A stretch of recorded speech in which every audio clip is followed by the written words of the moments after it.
After much negotiation, there's now a law on the books allowing local communities in the Marcellus Shale region to collect a fee from drillers to pay for road repairs and other impacts on their communities. Let's spend 5 minutes on the subject with State Representative George Dunbar.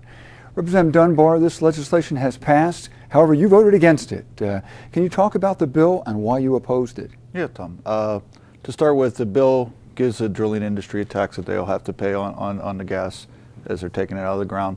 Those monies will then be allocated, some locally, some to the state, 60% to local, 40% to the state. I opposed it for various reasons. Major reason I did oppose it was I viewed it as a tax. We're calling it a fee. I viewed it as a tax. Anytime any money is going to the Commonwealth and not where the local impacts are taking place, I viewed it as a tax. I did take a tax pledge, and to me, I'm my own arbiter as far as what is a tax and what is a fee. I viewed it as a tax. For instance, many residents have seen a decrease in their gas rates, some 10 to 15% across the Commonwealth. I firmly believe that with this increase that the gas companies are going to pass that on to my constituents in increased rates.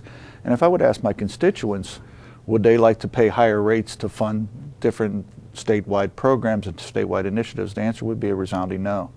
That's one reason. Also, I had concerns about the local impact, local control, I'm sorry. In the legislation, it took control away from the local municipalities as far as zoning, and they still can make their own local zoning laws, but they have to go to the PUC for any variances outside of the statewide model that they have. That was another big issue I had with the bill, so my vote was a no. Do you think that this legislation will make Pennsylvania a less desirable place for gas companies to come in and drill? No, not at all. I think that the legislation itself will make it better for the gas drilling companies because they have a consistent set of rules that they can go by. As they go from municipality to municipality, they're going to be operating under the same framework, and it makes them a lot easier to determine what they can and can't do. Do you have concerns about how the funds collected will be spent? Certainly. Okay. Certainly. I mean, I have told everybody when I've asked about legislation, Marcellus legislation, that all the funding should stay locally where the impacts are felt. And if 100% of those funds did not stay locally, I would not vote for the legislation. The way this legislation is, some of these funds are going to statewide initiatives, and they will be dispersed throughout the Commonwealth, not solely in areas where the impact is felt. So there are circumstances under which you may have found this bill acceptable then? Certainly. Certainly. If we could have written a bill where 100% of the impact fees stayed locally, I would have voted for it. Where do you see this whole situation going forward from now on? Do you see changes in this legislation? Do you see changes in the industry? Well, it's all still relatively fresh, seeing that we've have a whole week under our belt. I would assume that any legislation we pass is always ripe for amendment and changes in the future.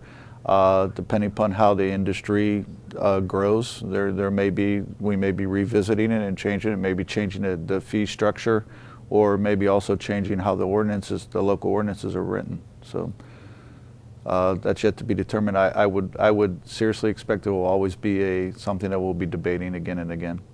So basically it's fair to sum up your opposition basically along this tax and spend lines, that we basically are taxing more, spending more? That's 100% accurate, Tom. I have always said no taxes, no tax increases no matter what. It's a tax increase. It's a tax and we're just spending it. If we need to fund these programs on a statewide level, we need to find that money elsewhere. I seriously believe that this money would have came from taxpayers, not the utility companies. Thank you, Representative Dunbar. Thanks, Tom. If you have comments or questions about this or any other legislative topic, Representative Dunbar's contact information will be on the screen in a few seconds. I'm Tom Pine. Thanks for spending 5 minutes with State Representative George Dunbar.